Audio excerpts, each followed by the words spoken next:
it's Amy here and welcome back to the sewing room. Today I'm sharing 3 of my favourite upcycling projects I've ever done and a couple of ideas for Sew Upcycle 25 if I have time. This video is perfect if you want to do more upcycling but need a bit of inspiration. Plus there's free pattern vouchers up for grabs, so make sure to keep watching. That's right, Sew Upcycle 25 is back. Becky from Notes from the Sewing Room and Karen, Sew Little Time, they're both here on YouTube. They host this fun sewing challenge that everyone can get involved in and upcycle something new from something old. Any upcycled materials can be used, so that includes old me-made garments, shop bought clothing, or other household stuff like tablecloths, bed sheets, blankets. All of it can be used to make a new garment or a new bag. It doesn't have to be complicated or anything fancy. Just get creative and prove how fun upcycling is. You can also check back on previous entries if you need a bit of inspiration. So search the hashtag SewUpcycle24 and get some extra ideas. If you've been watching my videos, you know I give away treats to my viewers. And today I have 3 pattern vouchers for sewdirect.com. I'm going to pop the code up shortly. 3 lucky people can use the code appearing on the screen now to claim a free pattern at sewdirect.com. Act fast because after 3 individual people have used the code, it's going to expire.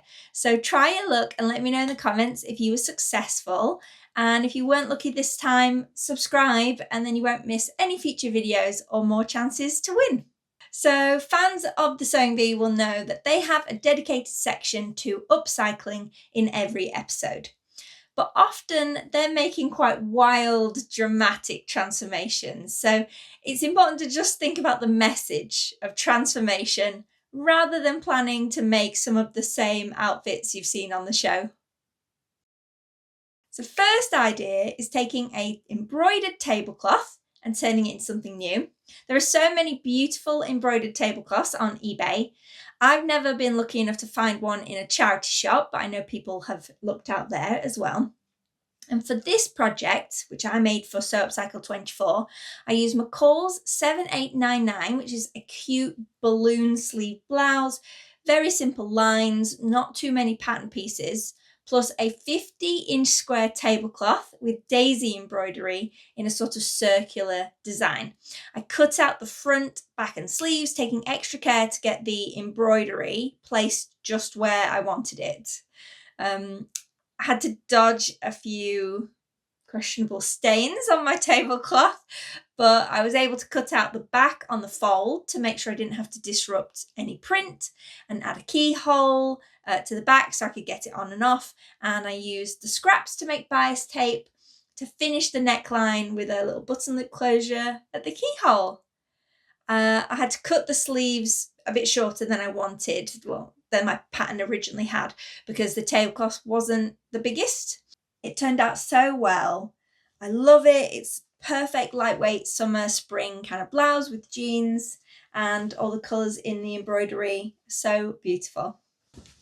I have a couple more tablecloths in my stash I'm excited to use. So this little one would maybe become a camisole top. I just love the colours in the embroidery. And then this larger one has a lot of really great details. I thought maybe a tie front top like McCall's M8557. If you want to try this project idea, look out for larger tablecloths or buy a few with similar base fabrics and embroidery colours so that you could mix them together seamlessly into a single garment. Next up is the time I turned a vintage dress into a slightly more modern dress.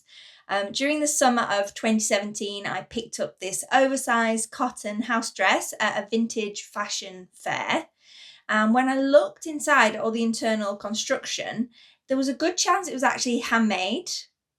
It was a throw-on over your head, larger size, shapeless dress with very simple facings. Could have been the 1960s or the 1980s. It was really hard to tell, but I just couldn't resist the vivid coloured flowers. And I bought it without any kind of clear refashioning plan. When I laid it out, I worked out I could squeeze a Sewaholic Canby dress, which is an old pattern that's no longer around anymore. And I could use, it had originally a big gathered sleeve, but if I just used a very simple sleeve piece using the lining pattern piece, I could get all the pattern pieces I need for the bodice. And then the dropped hem skirt was long enough that I could raise it up to my waist point and use it as a gathered skirt there. The bodice had enough fabric to cut out all the pattern pieces from, so it was a real success. I added a green invisible zipper and lined the bodice in some anti-static, just lining, playback lining. I was so happy with the result, and I'm kind of sad that I can't fit into the dress anymore because I still love the fabric, so maybe I need to upcycle it again. If you want to try this project idea, using a pattern with multiple small bodice pieces will really help when cutting out from an existing constructed dress or garment. Something like a princess seam bodice or something with separate bust pieces would be great. Gathered skirts also provide a lot of fabric to work with. Okay, let's talk about the time I turned a blanket into a coat. In 2023, I made this jacket from a yusk, also known as jisk to some people, shop bought blanket. And I repurposed the outer blanket binding into the jacket as the finished edge. So I had to position my pattern pieces to account for that. And that did mean I had to unpick small bits of the bias binding to get the pieces to match up at the side seams, etc. at the hem. But yeah, it came together a bit quicker that way. I added a pale blue contrast corduroy collar. I bought a sample to check the colour off eBay, and the piece that turned up was actually the perfect colour and the perfect size to cut out the collar. Inside I used red bias binding to bind all the raw seams in case the edges of the Hong Kong finish, and I supersized the pockets to be pleasingly huge. I actually wore this to a parade in my local town, and I snuck a little gin and tonic tin in the pocket. The blue bobble trim was from my stash, ties in the blues perfectly with the corduroy collar. And this pattern was McCall's 7913. It's a really old design. It's only in PDF now. But regardless, if you want to try this project idea and intend to also use the finished edge of your blanket, I would suggest prepping your pattern pieces by folding back the edges where you don't need the hem allowance, etc., to avoid any mix-ups in placement. So you've seen my 2 spare tablecloths, but what else do I have saved to upcycle? Well, what about this fish dress? Hopefully you can see this. I made this in maybe 2011 or around then, I can't quite remember. It's georgette, just a simple dress with an elastic waistband, and I adored the fishy fabric when I bought it, but I didn't have the skills to make something a bit more adventurous at the time. And actually now I'm thinking of turning it into a top, maybe like this Ralph Lauren inspiration image, but I haven't found a pattern similar to that yet. So I could pivot and I could make maybe something like Simplicity 8839 with its dramatic sleeves, or New Look 6560 with the pretty ruffled neckline. I also have Vogue 1629, which is now out of print, but it has this pretty cape effect view. So yeah, I really want to save this because it was like a nice way to save an early make. And yeah, it'd be really great to keep wearing this fabric. So there you have it, 3 projects you could try yourself, plus some ideas for me to have them all over.